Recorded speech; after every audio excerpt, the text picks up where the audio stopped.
We just had a new application come to the Terra Luna Classic blockchain that could 400x the on-chain volume. Is this really something we want or need right now? Let's talk about what this is.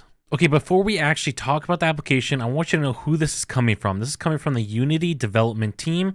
The team members on this team include LUNC Army, who you might know as he is now taking a role also in the L1 dev team. We have LUNC Bay, you have Ivan, who you've probably seen if you're active on Twitter, and same with Sam. The application is the LUNC Burner application. Now, this is set up to help facilitate extra burns, and it does something really interesting with volume that we're going to talk about here in just a second. I feel like this sentence right here fully encompasses what this application does. The application creates transactions between wallets, all incurring the on-chain burn tax to fully burn the LUNC deposited. Now, in addition to this, every transaction incurs a small gas fee that's just normal on the blockchain. The application also uplifts the on-chain transaction volume, which has been extremely low for a couple months now. And what's really interesting is how they actually handle this. You can see this by the graphic right here. So a user will go in, they will deposit their LUNC into the application. The application will then send money back and forth between different wallets, which will incur both a gas and a burn tax.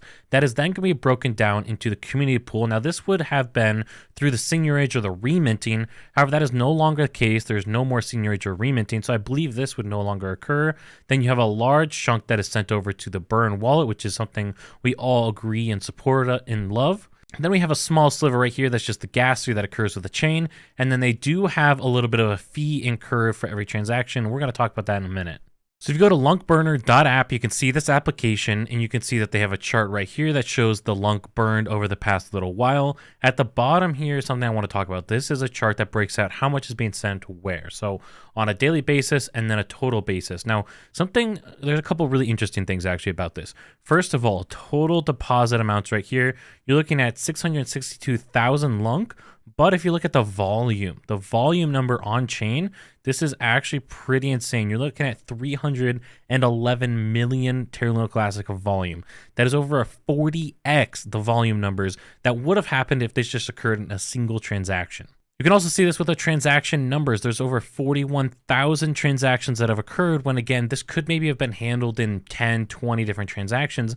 They did a bunch of transactions to then increase the on-chain volume numbers, and this still, at the end of the day, all gets sent over as if you were sending it straight to the burn wallet. This is just a little bit more of a roundabout way that then, as part of that roundabout way, you get a lot of on-chain volume. Some of the critics of this application have a really interesting point, and I could see both sides of the argument. Some of the concerns that people have is, well, this is just creating artificial volume, because a transaction that would normally be done in, let's say, one transaction is now going to take maybe a few hundred transactions, and that's where you're getting this over 400 times increase in the volume. However, a counter argument here is, well, how do you really determine what is authentic transaction volume versus artificial transaction volume? Like, what does that mean? Yes, it's not someone buying an NFT, staking their Terra Luna Classic, those kind of things. But on the flip side, eventually you have things like arbitrage bots that are going to be buying and selling cryptocurrency for a fraction of a percent gain. And so they're just creating tons of volume by buying and selling. And you might say, well, those arbitrage bots are serving a purpose. They're buying and selling cryptocurrency to gain a little bit of value. Well, in this case scenario, you are burning Terra Luna Classic. And that is the purpose behind this, is to burn Terra Luna Classic by incurring a transaction fee repeatedly over time to then go that route. So there's definitely some interesting arguments that could be made here. I ended up actually doing a test transaction to send some LUNC over here to see how this actually looks in my wallet. Before I show you how this actually looks in your wallet, I want to make something very clear. Now, you do have to connect your wallet to this application. However, when you do connect it, it pops up a screen that says that you're giving them permission to view your wallet balance. I don't think that this is going to result in an issue where they can steal your cryptocurrency because of the type of permission they're actually giving them. But as always, be careful, exercise caution.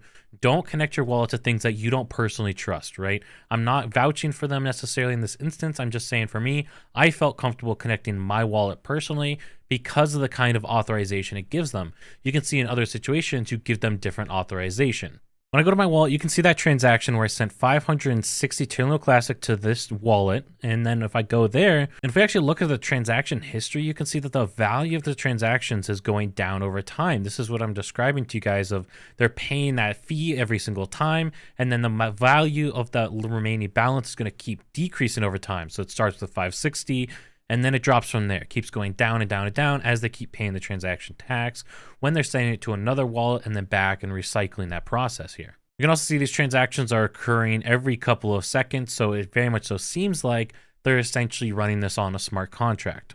Now, something I do wish that they would incorporate on this home screen is the amount of fees that they have collected and show that to be transparent. Now, in this article, they end up talking about their fees. They say, basically in this scenario where you have 1 million Terra Luna Classic sent through the app, 1,000 LUNC is going to go to them, or essentially 0.1% fee. Now, I think that's something that's definitely reasonable given the fact that they built this application. They did all the work to put this together, and it seems to work, at least from my test of it.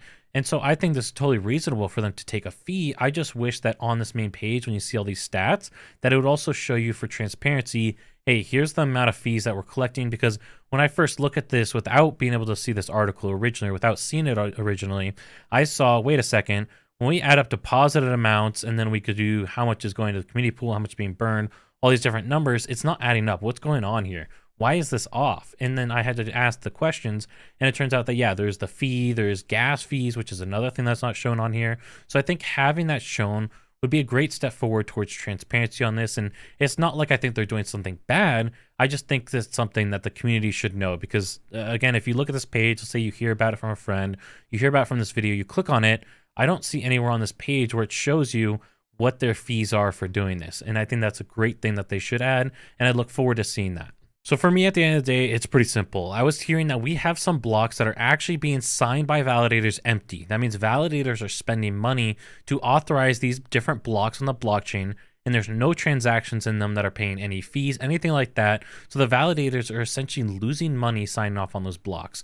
And so instead, by this creating volume to help fill up those blocks, I think that's not the worst thing in the world. They're creating volume, creating that transaction volume that's going to pay the tax that'll help compensate the validators for signing off on these blocks. Now, if we end up in a situation where the blocks are getting overfilled, gas fees start go crazy because there's so much volume, so many different transactions trying to be processed every single block. In that scenario, I would say, yeah, maybe this is not the best thing, but we're not in that scenario right now. We have so much space in these blocks.